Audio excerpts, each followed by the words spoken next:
Hello everybody, my name is Cesar Allen, Clayton County Master Gardeners, under the umbrella of the University of Georgia Extension Program.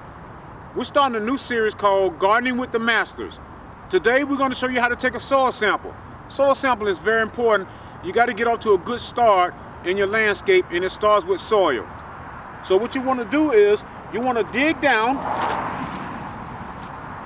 anywhere from 4 to 6 inches and get a sample of soil from several different locations around your landscape or the area in which you want to plant your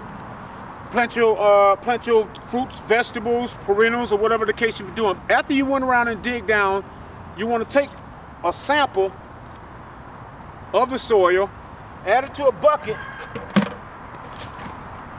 from these 10 locations. Mix it up. Once you mix it up, you're going to take your soil.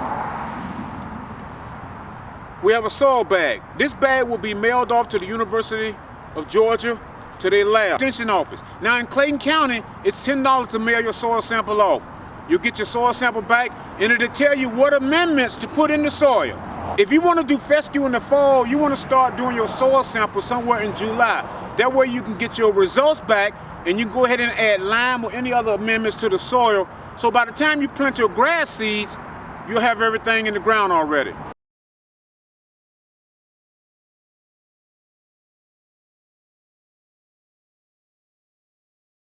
Hey, this is Cesar Allen, Clayton County Master Gardener, UGA Extension.